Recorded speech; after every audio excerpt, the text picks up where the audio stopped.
Olá, no programa OAB na TV de hoje vamos conversar com o presidente da Comissão de Assuntos Previdenciários, Dr. Jaime Mattiola Júnior. Vamos falar sobre as novidades na área do direito previdenciário com a volta do debate do projeto da reforma da Previdência no Senado.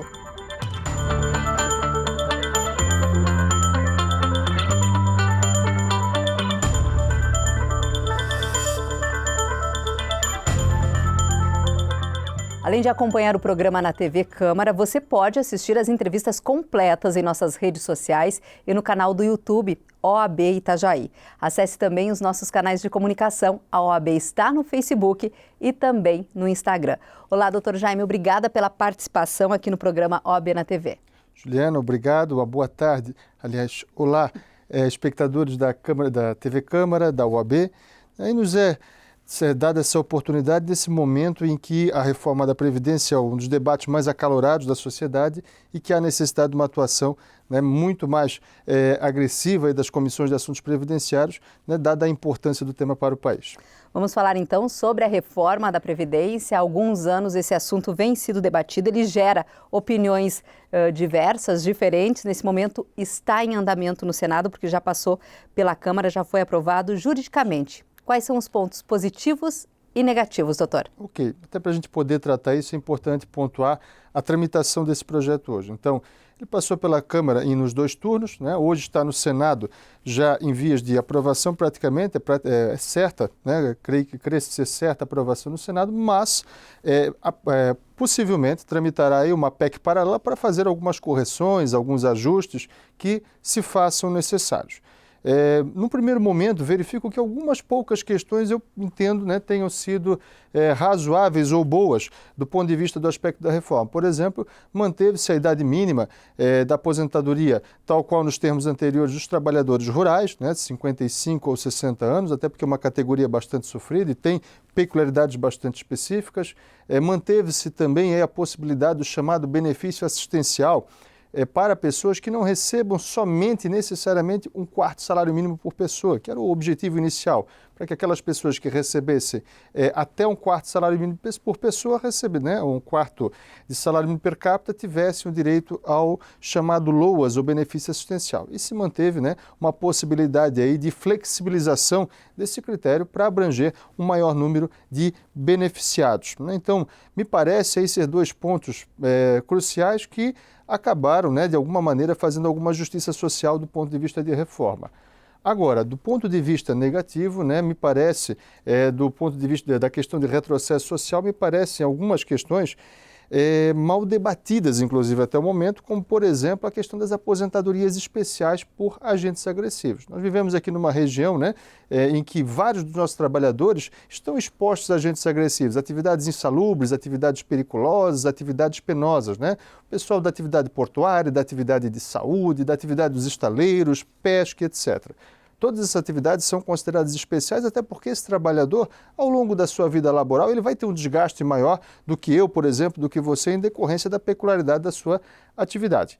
E com o texto da reforma, nós tivemos aí um retrocesso desses trabalhadores no seguinte sentido: esse trabalhador antes, ele bastava completar 25 anos de atividade especial, ou seja, nessas chamadas atividades, que já poderia se aposentar pela média das suas contribuições, independente de uma idade mínima.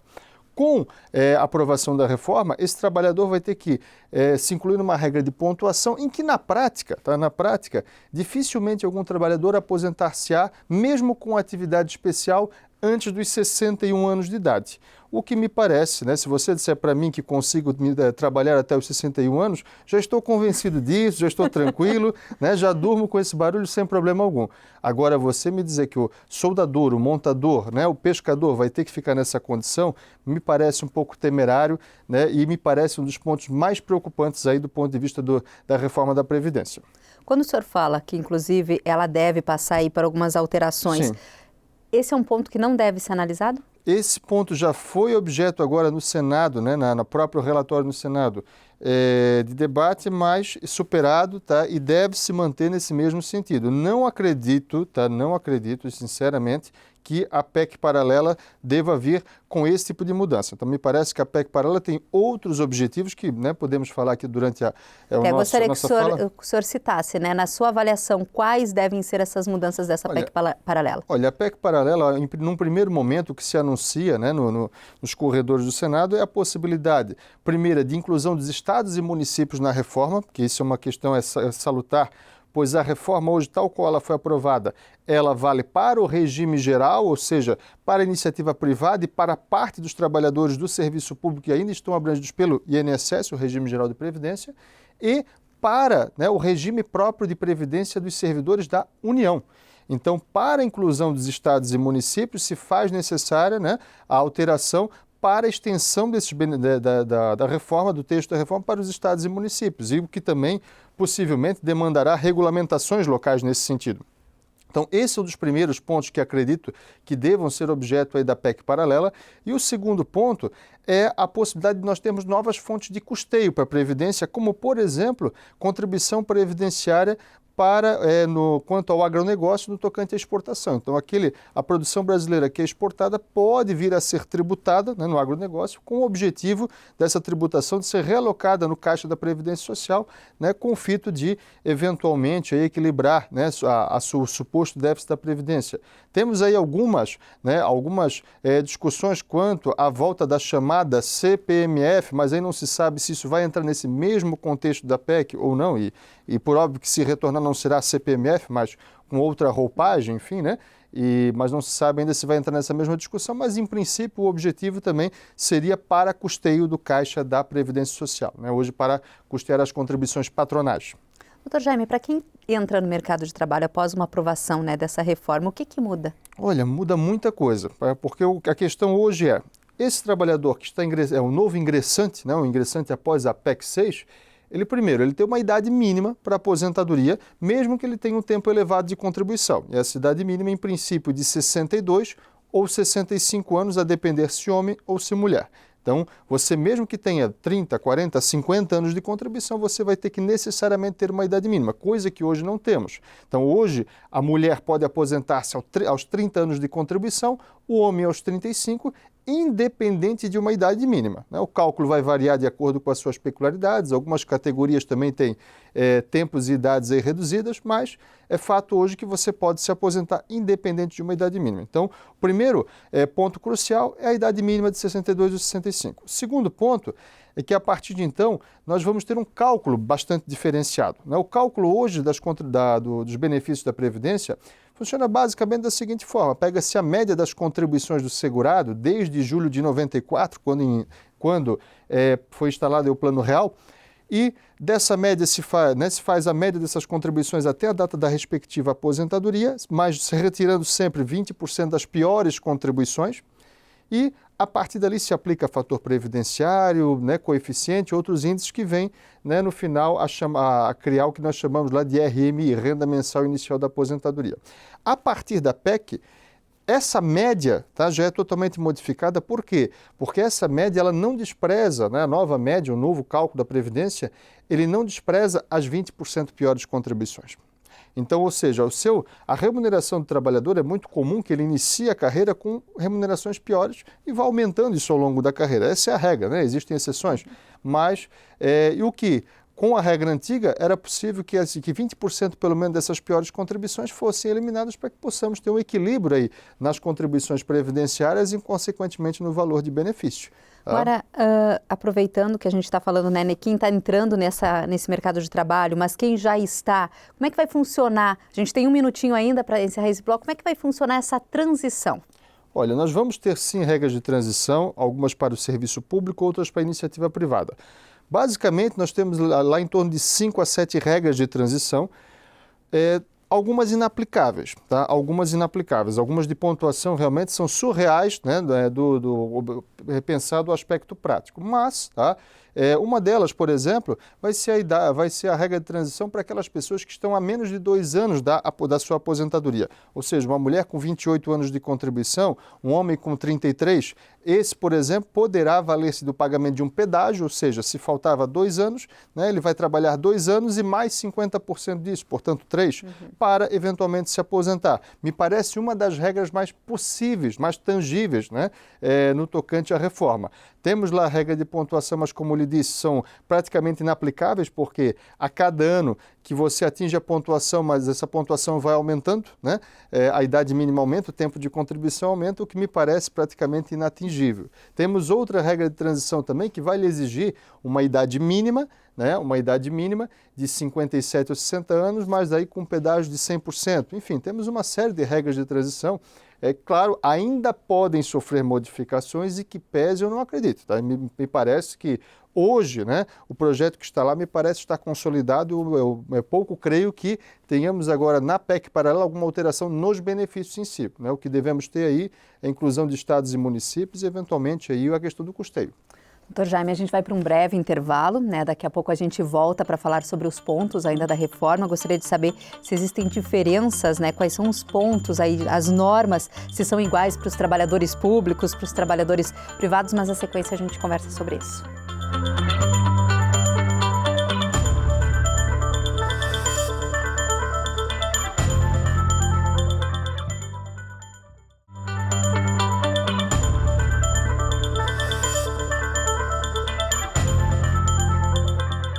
Retornamos com o programa OAB na TV. Hoje recebemos o presidente da Comissão de Assuntos Previdenciários, Dr. Jaime Mattiola Júnior. A gente conversava anteriormente, né? O tema é a reforma da Previdência. E ficou uma pergunta ali para a gente encerrar o primeiro bloco, doutor, referente às normas, né? As normas para o setor privado, para o setor público e, por exemplo, para categorias especiais. Elas são iguais, unânimes? Não, são diferentes. Por exemplo, né, até então, no primeiro bloco, nós tratamos, de maneira geral, as regras de transição que serão aplicáveis à iniciativa privada. No serviço público, especialmente, nós temos peculiaridades. Por quê? Por exemplo, as regras de transição no serviço público nos exigem, além de idade, além de tempo de contribuição, um tempo mínimo de exercício no serviço público, qual seja de 20 anos, para a utilização de qualquer uma dessas regras, né? Coisa que não tínhamos no passado, a não ser para outras regras de transição lá, mas que são questões bastante antigas e pontuais. Agora, para qualquer regra de transição nesta reforma, teremos que ter necessariamente 20 anos de serviço público. Uma coisa que me chamou a atenção para os servidores especialmente é o seguinte: nós temos um grupo de servidores que ingressou no serviço público até 31/12/2003, que em princípio hoje, se atingir determinados requisitos pela regra atual, pode se aposentar com o que nós chamamos de paridade e integralidade, qual seja a mesma remuneração da ativa e recebendo o reajuste tal qual os colegas ativos. Com a reforma da Previdência, o servidor apenas poderá atingir esse direito a partir de então, se caso completadas as idades mínimas de 62 ou 65 anos, o que pode fazer com que várias categorias, né, tenham retardado a sua aposentadoria, pois terão regras de transição que permitirão aposentar antes? Terão, mas regras que vão jogar no critério de média, né, e consequentemente com uma remuneração muito mais baixa, porque é natural que a média das contribuições, por exemplo, do servidor seja inferior à sua última remuneração no cargo, tendo em vista que ele tem todas as agregações durante a sua carreira. Além disso, temos situações específicas como, por exemplo, dos policiais. Os policiais, aí teve uma grande discussão, um grande debate quanto a isso. Num primeiro momento, se estabeleceu uma idade mínima para a aposentadoria do policial, coisa que não se tinha até então. Quando eu falo de policial, falo de policiais civis, falo de policiais federais, policiais rodoviários, exceto militares que têm regramento específico, né?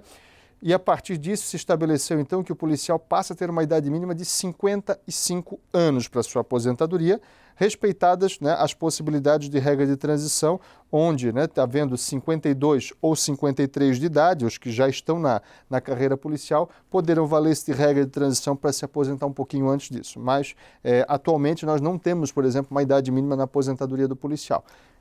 Doutor, na visão jurídica, o que mais te preocupa, né, nesse debate, nessa construção dessa reforma, né, nas decisões? Olha, o que mais me preocupa é a questão do retrocesso social, tá? não se discute, tá? Não se discute a necessidade de reforma, tá?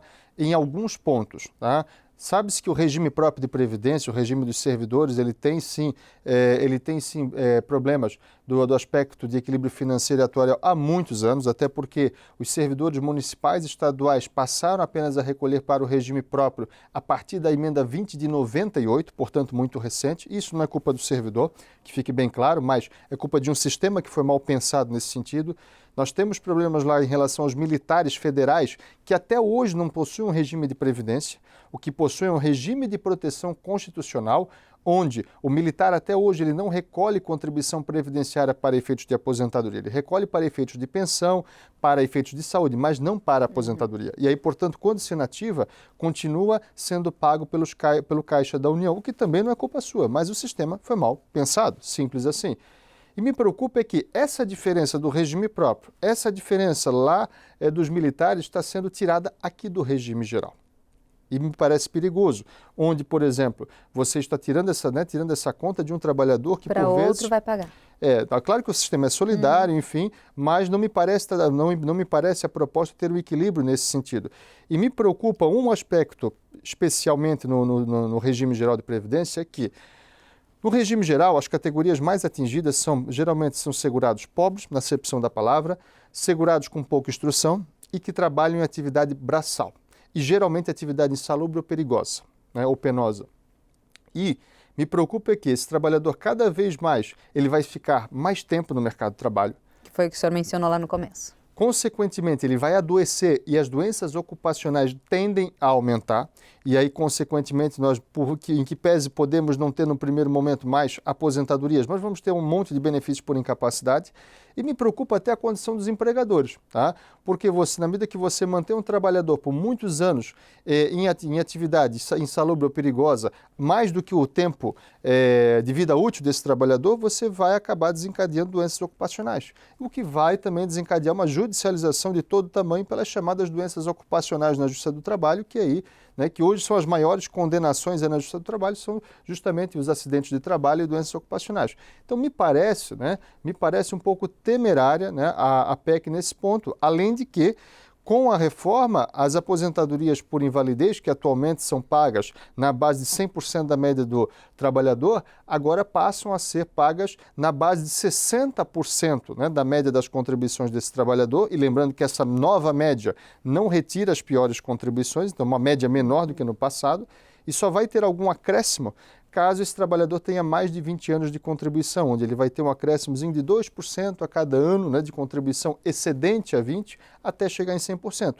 O que não é a realidade da maioria dos nossos trabalhadores, né? Aquele que tem 20 anos de contribuição, bote a mão para o céu, né, quando acontece uma doença ocupacional, um acidente, uma doença de qualquer natureza que o incapacite. Então, esse aspecto do retrocesso social que me preocupa. Tá? Não se discute, não se ouvida. A necessidade dela é evidente. Nesse ponto, nos regimes próprios, tá? E no regime de proteção constitucional dos militares, sim. Agora, no regime geral, não. Tá? Tanto é verdade, tá? E isso que me preocupa, é que onde não há o problema é que está sendo utilizada a correção.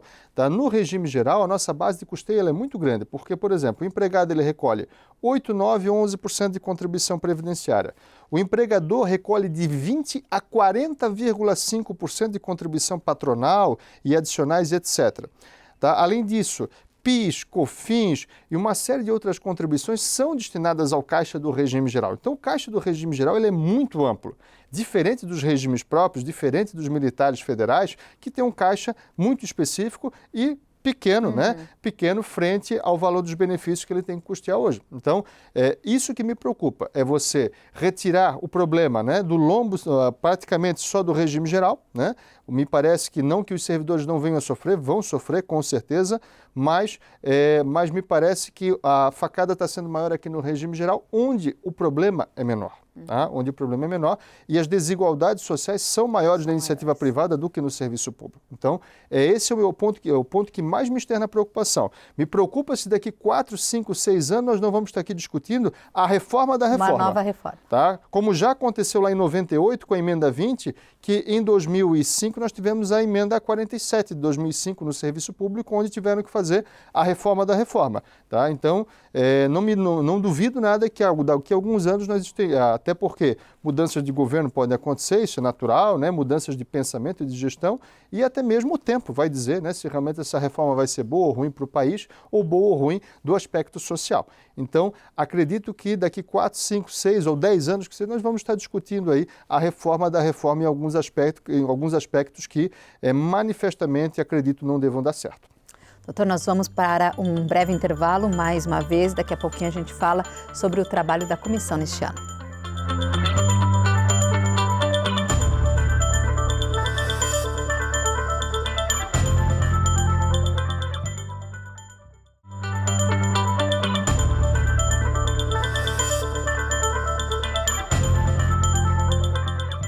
Estamos de volta com o último bloco, antes de a gente passar aí para as perguntas referentes ao trabalho da comissão.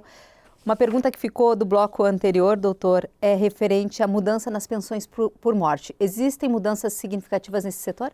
Muito. Tá? A pensão por morte, na verdade, ela já vem sofrendo uma reforma desde 2015. Né? Tivemos modificações em 2015, agora recentemente em 2019 através da MP 871 e agora com a própria reforma da Previdência Civil com a PEC 6. E um dos pontos cruciais da nossa reforma é o seguinte: a pensão por morte hoje ela é paga no patamar de 100% do valor do benefício que recebia eventualmente lá o segurado falecido, ou eventualmente 100% do valor de uma aposentadoria por invalidez. É um valor equivalente hoje, independentemente de quem seja o dependente ou do número de dependentes. Basta, então, se você recebia R$3.000, você vai dividir isso igualmente entre o número de dependentes. Com a reforma, nós vamos ter o seguinte: um pagamento de pensão no patamar de 60%, uma cota parte de 60% a um dos dependentes. E caso hajam mais dependentes, um acréscimo de 10% a cada dependente adicional. Se esse dependente eventualmente for menor de idade, esse acréscimo é de 20%.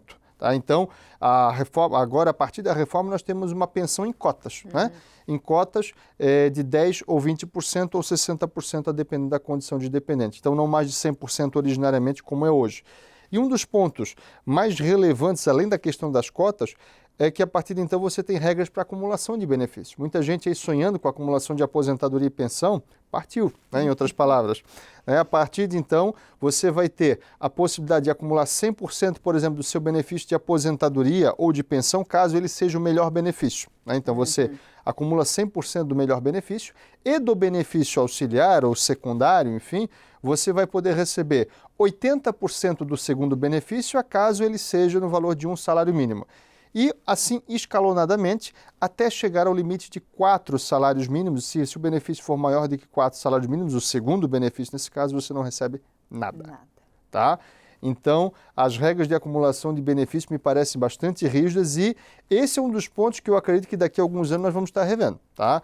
Porque realmente há situações aí que nós vamos causar algumas disparidades sociais sem um menor cabimento. Doutor Jaime, existem muitas dúvidas ainda, as pessoas estão procurando nos escritórios de advocacia, pegando o exemplo do seu escritório, querendo entender e até se preparar para um futuro? Sim, é notável, né, que houve um aumento da demanda dos escritórios nesse sentido, mas não há motivo para pânico, não há motivo para nenhum tipo de apavoro nesse sentido, até porque aquelas pessoas que eventualmente já tenham preenchido os requisitos para aposentadoria antes da PEC, antes da aprovação definitiva da reforma, ainda que venham fazer só o seu pedido daqui a 1, 2, 3 ou 10 anos, a reforma contempla as regras de direito adquirido. Então, se você preencheu os requisitos antes, ainda que não tenha dado a efetiva entrada ou concedido o pedido, você ainda permanece com esse direito no seu patrimônio jurídico. Então, o ideal é que se analise essa questão com calma, com o devido cuidado, para evitar aí qualquer tipo de decisão assodada, até porque nós estamos falando da vida de todos os segurados aí, o que não nos permite tomar uma decisão às pressas. Então, não há motivo para nenhum tipo de apavoro. É necessário, claro, que se procure o devido profissional para que ele possa avaliar a questão, mas sem nenhum tipo de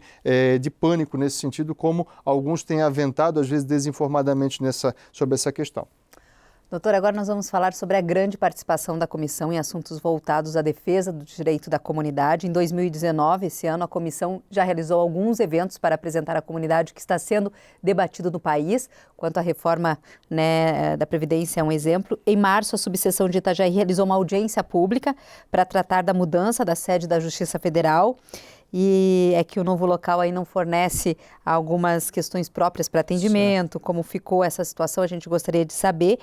E se as melhorias foram feitas. Vamos lá. Então, assim, e que melhorias deveriam ter sido feitas? Certo. Olha só, vamos iniciar pela questão mais polêmica aí, que eu acho que é a mudança da sede da Justiça Federal. Nós tivemos aí a surpresa esse ano da mudança da sede da Justiça Federal, que ficava aqui na Avenida Abrão João Francisco, lá para a Praia Brava, no prédio do atual Hotel Hilton. Prédio este que me parece totalmente desarrazoado para o público da Justiça Federal, pessoas de poucos recursos que muitas vezes até se assustam com aquela estrutura de cinema, que me parece ter sido colocada no local, e a própria estrutura do prédio em si que não atendia e ainda continua não atendendo as demandas desses usuários da Justiça Federal.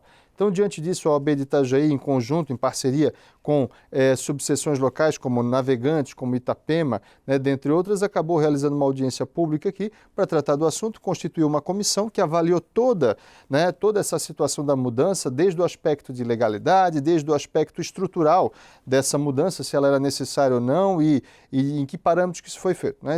Esse relatório deve estar sendo entregue nos próximos dias, tivemos aí algum atraso pela demora na entrega do processo administrativo, adoecimento de alguns membros da comissão, mas devemos estar terminando já nos próximos dias para, a partir disso, dar os devidos encaminhamentos. Até então, tivemos pouquíssimas mudanças, pouquíssimas mudanças. Tivemos lá a instalação de uma faixa de pedestre, a colocação de uma placa na frente da Justiça Federal para dizer que lá era a sede da Justiça Federal, que me parece o mínimo. Tivemos alguma mudança ou outra estrutural dentro do prédio, mas que ainda está longe de atender às necessidades da comunidade, dos advogados, enfim, do Poder Judiciário, inclusive, tendo em vista a estrutura lá alocada. Me pareceu realmente desarrazoada a mudança e até porque tínhamos aqui um prédio que pese grande ou pequeno, custoso ou não, mas que atendia melhor às necessidades da população nesse sentido. Nós tivemos então essa ação nesse ano de 2019, temos ainda alguns meses aí pela frente, temos bastante serviço ainda. Bastante serviço. Quais são os projetos em discussão até o final desse ano? Vamos lá. Então, assim, a comissão durante esse ano, uma deliberação que nós tomamos foi justamente a realização de cursos de capacitação para os advogados, tendo em vista que nós vivemos um ano que foi um verdadeiro turbilhão em termos de modificações de legislação previdenciária, seja da própria Constituição, medida provisória, instruções normativas do próprio INSS, etc. E a comissão tratou de fazer vários eventos, ainda está tratando, vamos ter evento até dezembro, inclusive, já pré-agendado, com o objetivo de manter os advogados qualificados e atualizados sobre as demandas que nos são colocadas. Além disso, a comissão tratou aí, no meio do ano, de esclarecer a população de Itajaí sobre a reforma da Previdência, colocar os diferentes pontos de vista e colocar também a população a par do que efetivamente está acontecendo nesse sentido, que é uma função da comissão. A comissão não funciona só dentro da OAB, mas ela também tem um objetivo extra OAB, que é também servir a comunidade e dar conhecimento das suas ações. E além disso, no momento estamos lá, dentre outras atividades, avaliando a questão das perícias judiciais, tal qual são feitas aqui na região, para que possamos aí apresentar para o Poder Judiciário, dentro de um trabalho que está sendo feito da comissão, um trabalho bastante técnico, no sentido de estabelecermos um modelo, um modelo de perícias que atenda às necessidades do segurado, atenda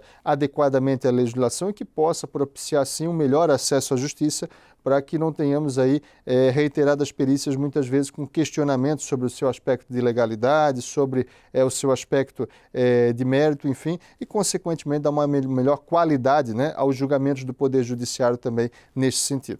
Doutor Jaime, as demandas chegam pelos advogados ou existe um canal aberto com a comunidade? Não, as demandas chegam através dos advogados, chegam através da própria diretoria da subseção, mas também os advogados, em geral, nos procuram e acabamos, a parte daquilo ali, fazendo um filtro e dando os devidos encaminhamentos via comissão. A comissão se reúne mensalmente, extraordinariamente também quando necessário, e a partir disso se dá o devido encaminhamento às demandas apresentadas.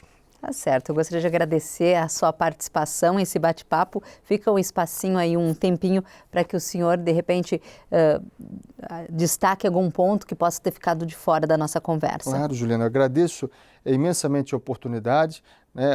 Nosso trabalho tem sido bastante árduo à frente da comissão e cremos que temos bastante trabalho pela frente ainda. É uma comissão que dá trabalho, né? É uma comissão, graças a Deus, que dá trabalho, mas os integrantes são proativos, enfim, estão aguerridos com vontade realmente de fazer o melhor possível, de esclarecer a população, de atender às demandas dos advogados. E quero deixar aqui, né, apenas um recado àqueles que necessitem, que, por favor, né, que participem, que conheçam o trabalho da comissão. Estamos lá sempre à disposição, seja para poder encaminhar as demandas dos advogados, seja para poder oferecer qualificação, enfim, e aí, consequentemente, melhorar cada dia mais essa advocacia, esse ramo da advocacia que hoje, né, está cada dia mais especializado, né, e que tem uma importância surreal, ainda mais em momentos de reforma como esse.